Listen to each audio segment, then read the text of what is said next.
Call the meeting to order. Roll call, please. Mayor Carlson. Mayor Dardis. Here. Mayor Mahoney. Here. Mr. Breitling. Mr. Breitling. Here. Mr. Hendrickson. Here. Mr. Pepcorn. Here. Mr. Ebinger. Here. Mr. Campbell.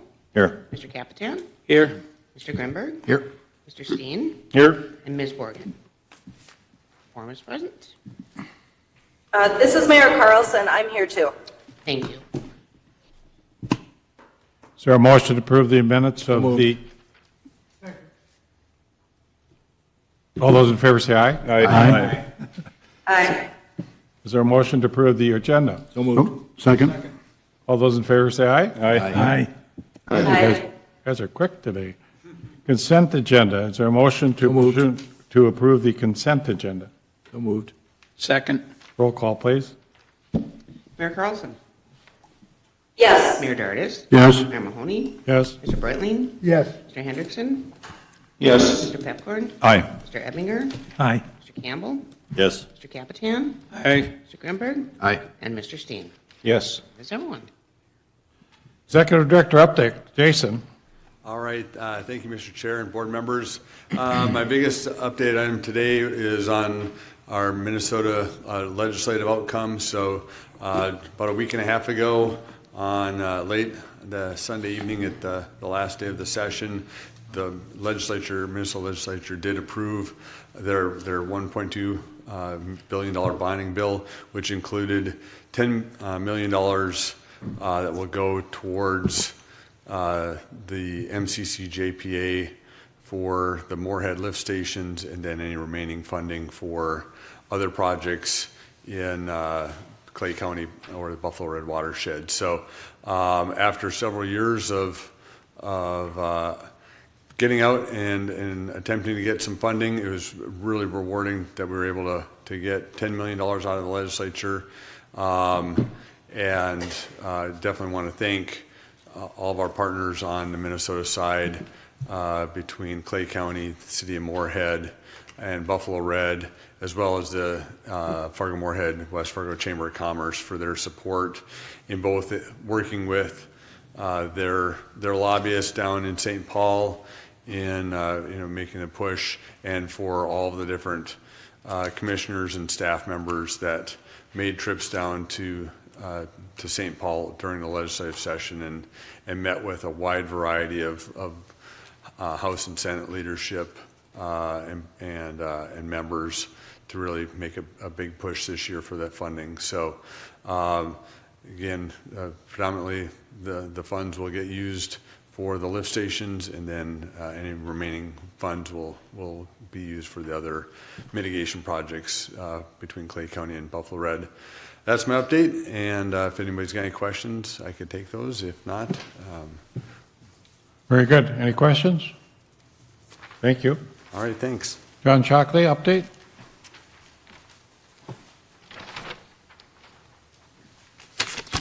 Thank you, Mr. Chair, members of the Diversion Authority Board. The first item I have for your review and consideration is a resolution confirming the membership to the Debris Removal and Restoration Subcommittee.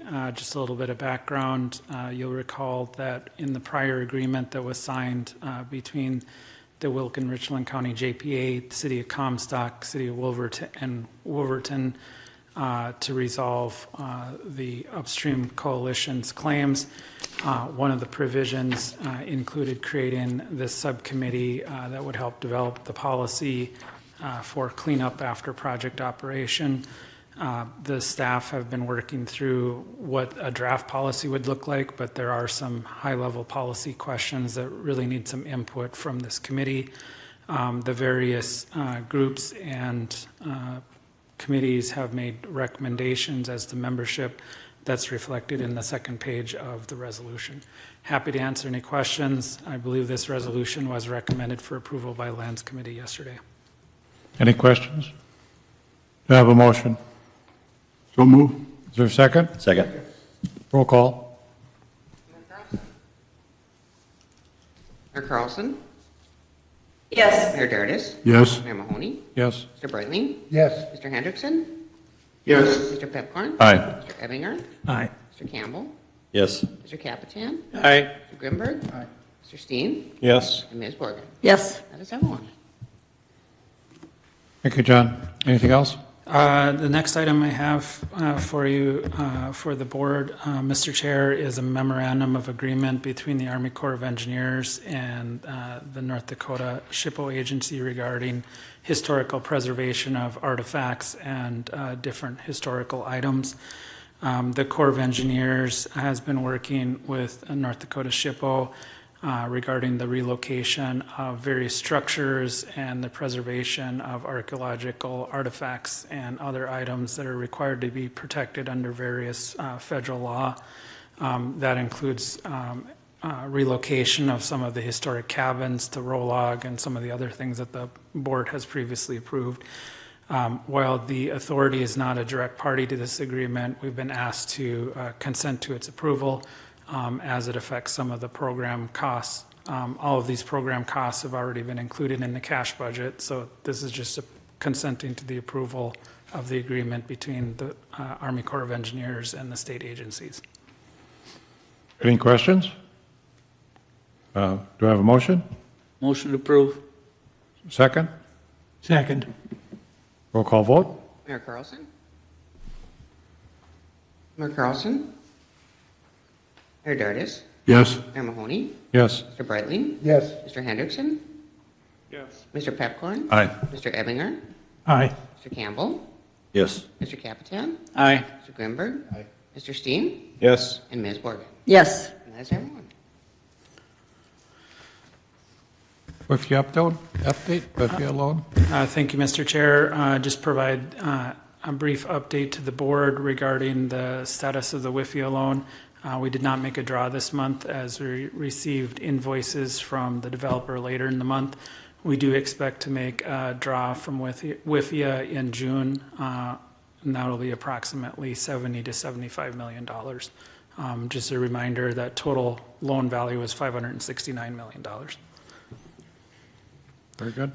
And then, Mr. Chair, the final item I have to provide an update on is the subordinated sales tax bond. In the upcoming months, there'll be a number of action items for this board and the Finance Committee. In June, we'll be asking the Finance Committee and this board to authorize the release of the preliminary official statement. It's a little bit more formal than a lot of bond offerings from the local municipalities have been because of the size of the issue. So we're just asking for a resolution to consent to authorize the release of the preliminary official statement. And then in July, we'll be asking this board to approve what's called a parameters resolution for the bond sale, which a parameters resolution is it sets what the maximum amount of the bond will be and the maximum amount of the interest rate. And then it authorizes us to go to market. The reason the parameters resolution is recommended in our current market environment is there's a lot of volatility. Daily, the market's changed based upon what has been happening in the Mideast. And so we could be in a day that there's a resolution to the dispute, or we could be back to more conflict. And that can be meaningful on the interest rates. It can affect at 20 or 30 basis points.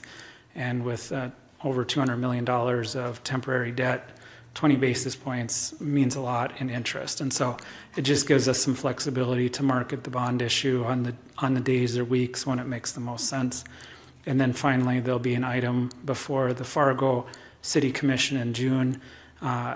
Those of you that have been on the project a long time will recall that Fargo back in 2013 and 2014 issued some capital improvement bonds. There's about $35 million plus or minus remaining. Those are being paid out of the sales tax that's dedicated to the Diversion Authority. As part of this subordinated sales tax bond issuance, we're going to refund those and bring that debt into the Diversion Authority's debt portfolio. And so we just formally, because of the size of the transaction, we'll just be asking for a formal resolution from this Fargo City Commission consenting that it's okay for us to refund the debt that they're currently holding. So happy to answer any questions, but just wanted to make sure you were all aware of what will be occurring over the next couple of months. Very good. Project updates. Terry Williams, are you on? Hey, good afternoon, Chair Mahoney and board members. Both Colonel Chase and I are online today to present, and I will start it off. As stated in the handout that's in your board packet, all of our contractors have mobilized to the site and have either started or preparing to commence earthwork operations for this final season. For the diversion inlet structure, we are on track to turn over the keys to you likely next Thursday, 4th of June. For the wild rice structure, the key turnover has been delayed to allow for moving a generator receptacle to a better spot. And then for the Red River structure, this month's drone footage captures final touches being made to the structure and the construction of the dam embankment across the Red River. And at this time, I'd like to turn it over to Colonel Chase to provide some additional updates and remarks. Colonel Chase. Mr. Chair and Board, can you hear me okay? Yes, we could. All right, great. I'm calling you from D.C. Apologies if there's any technical challenges, but I appreciate the opportunity to address the board today. First and foremost, I just want to say thank you to the board for taking the time on the 7th to meet with Honorable Adam Tell as well as Major General Kelly, our Commanding General for our Civil Works portfolio. Just want to highlight again, it was a great opportunity to celebrate the signing of the Second Amendment to the PPA, and which enabled us to transfer the $100 million of excess federal funds to the Diversion Authority. Also appreciate the time that Senator Hoeven and Senator Klobuchar, as well as Representative Dorchek took out of their busy schedules to celebrate the milestone. And, I appreciate the opportunity to acknowledge, Mayors Mahoney, Carlson, Dardis, as well as Commissioner Campbell virtually, who I think we'll have an opportunity to recognize here in a little bit, but for your tenure and support to the Corps of Engineers while serving the MFDA. As noted, we kicked off the construction season, as Terry highlighted in her update, and it provides really a good segue kind of into what, how the Corps' posture as we enter this final major construction season.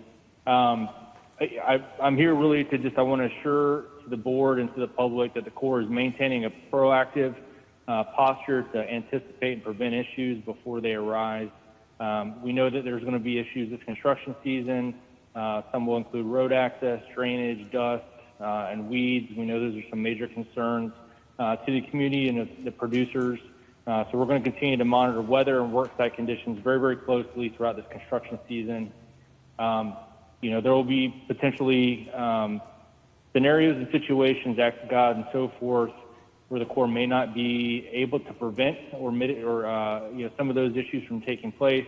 However, our mandate here on our end is to be as responsive as possible and to mitigate those impacts as quickly as possible and ensure the contractors that are working on our behalf respond rapidly within the scope of their specified contracts. I know during the last board meeting, communication and coordination for the Corps of Engineers was stressed, and we are all in. If some of those haven't already been realized, but so far this season, our local USACE team on the ground there has conducted 26 different engagements related to road closures, detours, and field access. Another 12 engagements related to blowing dirt, drainage, and weed control. We continue to engage with contractors weekly in their progress meetings to discuss detours, field access issues, road closures, SWIP P compliance, weeds, dust, the whole litany of issues. And then our face really has been three key personnel, Major Volk, Chief Tahar, as well as Mr. Roy Lawson, who have been kind of serving as the Corps' public face on some issues and continue to be a good point of contact as we go forward into the season. We fully understand and acknowledge that some of these impacts may result in future claims as we're continuing to close out some current claims from this past construction season. We'd just like to reiterate that the established process for resolving these claims, we're going to recommend they all be routed to the contractor's insurance company, either directly or through the producer's crop insurance. The Corps does not have the expertise to determine liability. We rely on the insurance companies to assess the claims and their merits, to assess liability as well as any damage. And then while producers may have the opportunity to negotiate directly with contractors, we would say that this is a bit outside what that established practice would be. And so far, we haven't really seen that bear any fruits in terms of settlement. So I've been in contact with Mr. Jason Benson, and we're going to have some additional touch points to discuss further, kind of what we would call the SOP going forward into the season on how to handle issues and resolve claims. But I'm here just to reaffirm the Corps' awareness of these issues and desire to resolve them quickly and prevent them where possible. So again, I just want to thank the board for your time today, as well as the great hospitality it showed Honorable Tell, as well as Major General Kelly earlier this month. As was highlighted a couple times, we're in what we're calling the red zone here in the Corps, and we look forward to working with the MFDA to push this project across the goal line at the end of this last major construction season. I'll stand by for any questions. Thank you very much, Colonel Chase. And just like when you talk about national championship, Pepcorn thinks the Bison will do that this year, so we're glad you're in the red zones.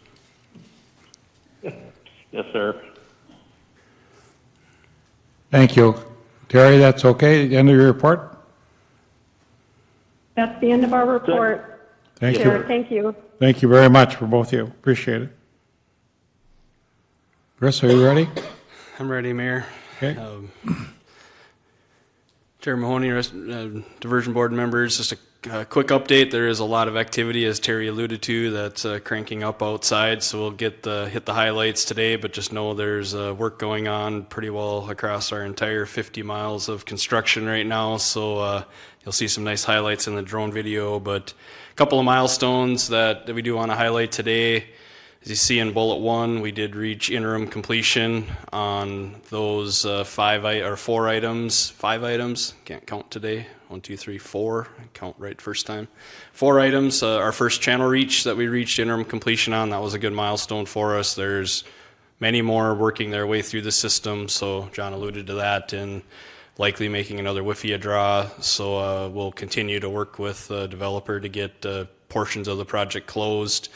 Again, I think the Maple River Aqueduct is shown very well in the drone video, so let you guys look and hear, listen to Tom give the updates on the Maple River Aqueduct. A lot has happened there in the last couple of months. County Road 6 and 14 crossings, those we anticipated they'd be open this week. It likely will slide maybe into early next week, but those next 2 roadways on the south side of Interstate are scheduled to be opened. The County Road 16-17 crossing will be the next one. They're working on fixing that up now. They're fixing up the gravel and looking to pave that in the next couple of weeks. And then just something to note, as Colonel Chase alluded to, there are some disruptions that are starting to happen. There are some road closures that have happened. County Road 81, where the southern embankment crosses is closed now. They have the pavement removed and are starting to work on embankment. Also, just this week, County Road 2 on the Minnesota side was closed for building the up and over for the crossing there. So again, those road closures are starting to happen. Notices are being sent out and communications as best we can, but just know that those crossings are continuing to be worked on. Those are the final 2 major crossings. We also have a closure of Highway 75 that'll need to happen for SE5. That's one that we're tracking. That will likely happen sometime in July. That's one we're tracking closely with the Corps as well. So those are ongoing as well.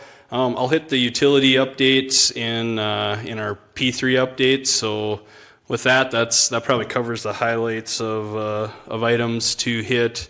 Again, I think I covered the bridges pretty well. We're getting very close to having those wrapped up, down to the final few. Again, roads are just being cleaned up and pavement placed and getting them opened, fully open to traffic here.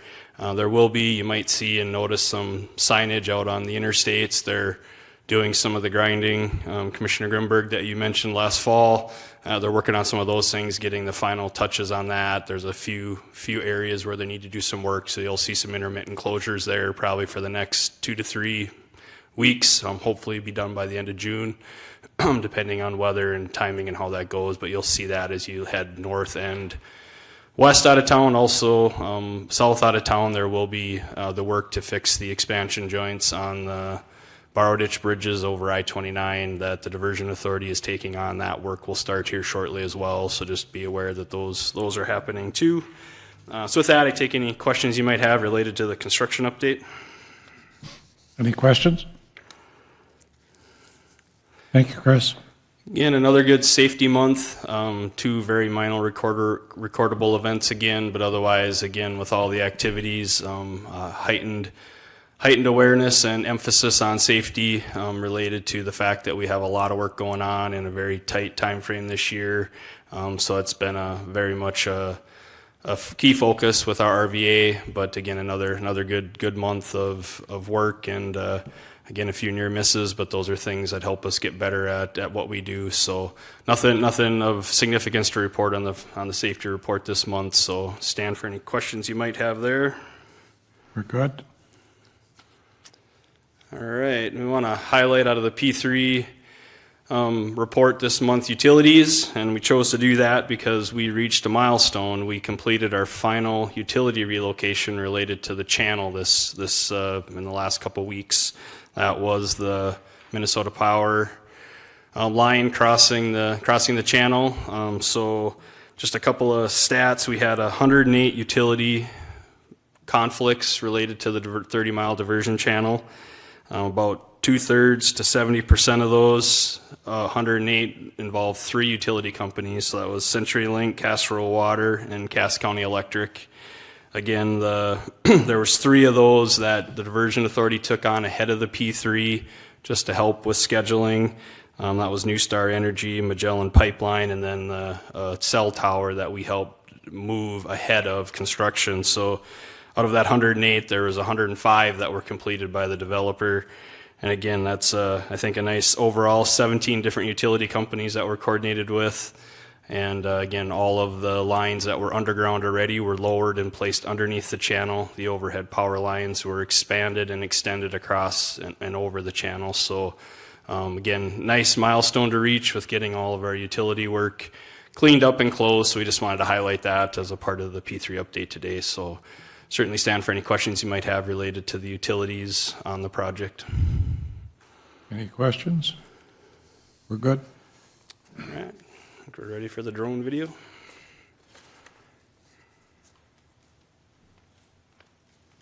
Work the FM area diversion this month. Construction resumed on embankments and roads as the project begins a final push towards substantial completion.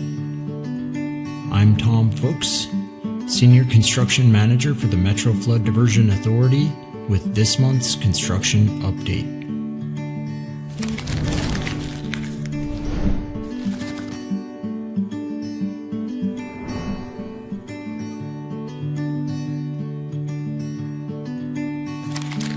We begin this month's tour at Reach 4 of the Southern Embankment near Comstock, Minnesota, where the U.S. Army Corps of Engineers contractor resumed excavation and levee embankment work north of 160th Avenue South, or Clay County Road 2. Subgrade preparation and final grading are also underway at 150th Avenue South, which remained closed throughout the winter, but will soon reopen to traffic passing up and over the embankment. Crews also resumed placing and finishing topsoil across already completed portions of the embankment extending farther north and west toward the Red River.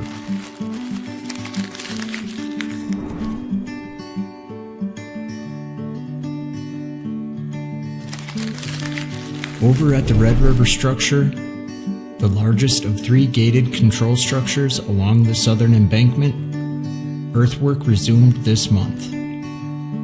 Ames Construction is placing and compacting the remaining impervious fill needed to raise the embankment to its full height where it crosses the now abandoned portions of the river. Crews are placing finishing touches on the control structure as well, including the remaining railing and fencing work, on-site lighting, and security cameras. They're also finishing painting.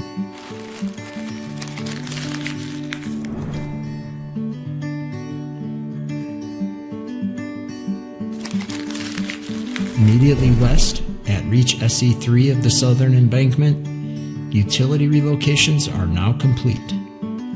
County road traffic has been detoured and roadway removals are underway. Throughout the summer, crews will construct the borrow ditch and the embankment, as well as the new roadway alignment that will pass up and over the embankment.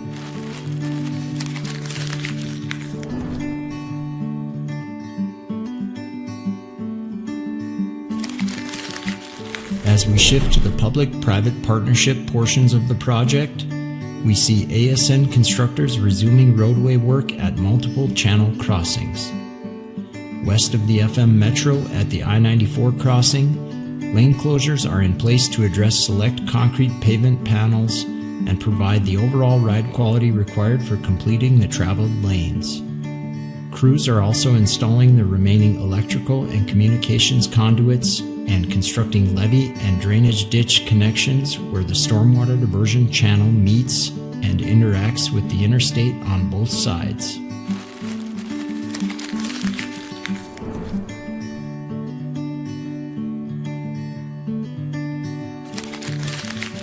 West of Horace, North Dakota, at the County Road 6 crossing, ASN constructors completed asphalt paving this month. The County Road 6 crossing is anticipated to open to traffic this month, marking the 17th of 19 channel crossings to achieve this milestone.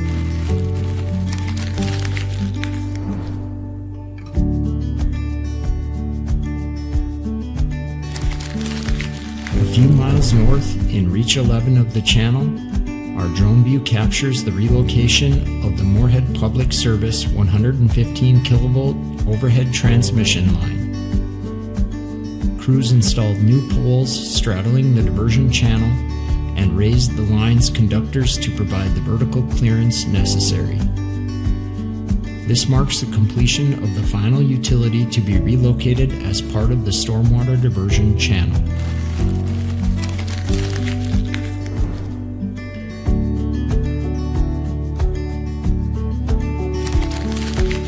Our last stop on this month's tour is the Maple River Aqueduct. The Maple River was permanently rerouted last month and now flows through the engineered channel and across the aqueduct's flume over the top of the stormwater diversion channel. This month, diversion channel plug excavation is underway where the Maple River once flowed and at 32nd Avenue Northwest nearby. At the aqueduct structure, we can see hoist machinery and lifting cables are now in place and connected to the aqueduct's vertical lift gate. A maintenance crane has also been installed at the top of the vertical lift gate support structure. Over at the spillway, sheet pile bracing is underway and concrete facing work continues to form the spillway's side walls. For more updates, subscribe to the Diversion Current or follow us on social media.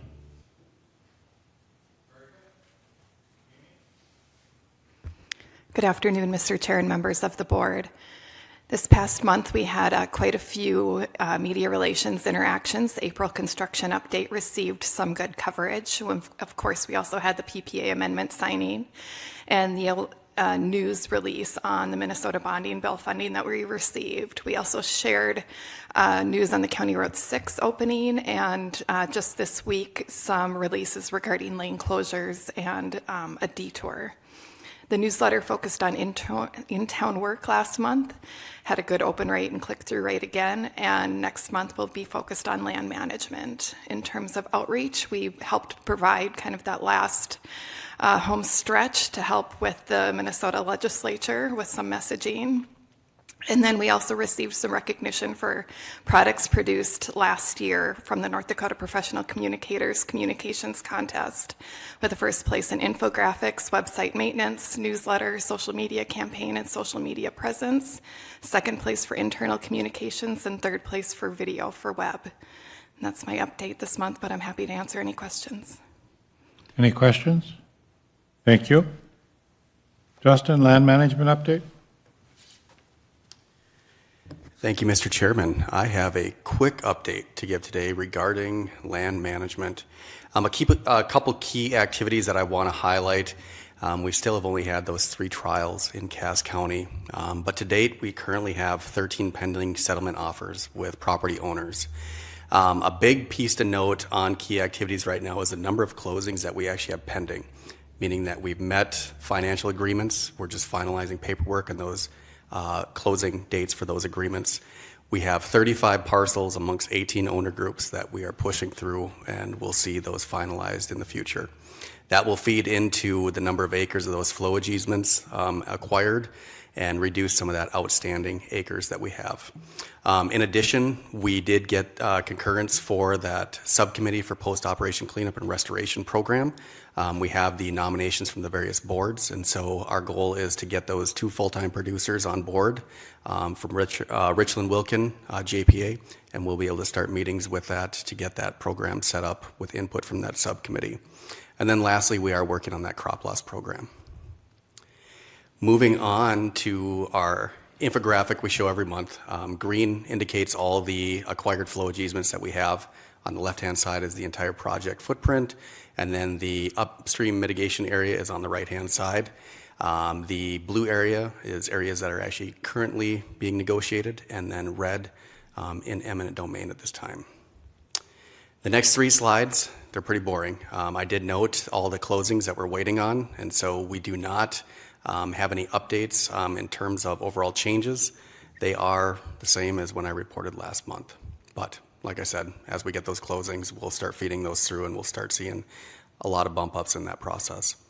And then lastly, I always want to give a quick shout out to those land agents. They are the conduit that actually get us through these negotiation pieces, working with the landowners through relocation claim pieces, as well as overall helping out with those mediations and settlement agreement negotiation pieces.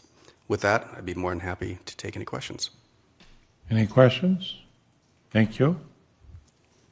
Herodotus, the finance report. Thank you, Mr. Chairman. Your Diversion Authority Finance Committee met yesterday. As you'll see on your consent agenda, items A through D were presented to the Finance Committee, all with favorable votes, as well as items 6, C, and D were also presented. As of May 17th, there were $2,428,980.86 worth of bills that were presented and paid, and the net cash position as of April 30th is $253,748,611. In addition to that, with regard to your sales tax update, if Paul wants to add anything additional, but that was very favorable. Cass County in this last reporting showed an 11% increase, and the city of Fargo showed an 8.02% increase over a year ago. So that's very positive news. We've been a little bit anemic, but great report this month. That's all that I have, and I'd move for the approval of the finance report and stand for any questions. Is there a motion to approve the report? Motion to approve. Is there a second? All those in favor say aye. Aye. Motion carried. Commissioner Campbell, we missed a big event last week, so we got to make a big event tonight. All right. Yeah, thanks, Jason Mr. will read Chair. what the Department of the Army has said about you. Yeah, Commissioner Campbell, if you want to stand next to Mayor Mahoney, and then I'll read the citation of the award. As Colonel Chase stated, this is the Corps of Engineers recognition for Commissioner Kevin Campbell's significant service to the Diversion Authority and the Corps, and most specifically to the Corps of Engineers. This is the Army Public Service Commendation Medal for exceptionally meritorious public service as a Clay County Commissioner and longstanding member of the Metro Flood Diversion Authority in support of the Fargo-Moorhead Metropolitan Area Flood Risk Management Project from 2009 through 2026. Commissioner Campbell's outstanding contributions began as co-chair of the Metro Flood Study Work Group, established after the 2009 flood of record to develop a long-term flood solution in partnership with the Corps of Engineers. His steady leadership and exceptional skills in collaboration guided the identification and implementation of the project we are building today. Commissioner Campbell's contributions to alleviate the devastating effects of flooding for the Fargo-Moorhead area and beyond cannot be overstated. His actions reflect great credit upon himself, the United States Army Corps of Engineers, and the United States Army.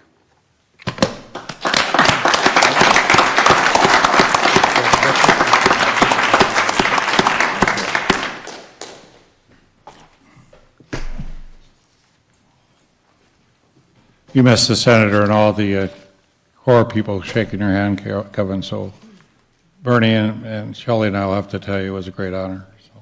Well, thank you. This is. You've been with us for a long time. Yeah. I'll save my recap of my time on here for December when I'm officially done. But this has been an honor as being a part of this. Thank you, Kevin.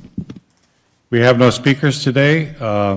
We are going to go to an executive session pursuant North Dakota law for the purposes of receiving consultation and advice from general consult regarding the crop loss claims for Mr. Astergaard and Mr. Ness, which are reasonably predicted to involve civil litigation in which the MFDA will likely be involved. Do I have a motion to go in executive session? So moved. Second. Moved and seconded. All those in favor say aye. Aye. We'll move up to the red room and come back and we come back together after that. Tony Grinberg, do you say aye? You did, yep. Thank you.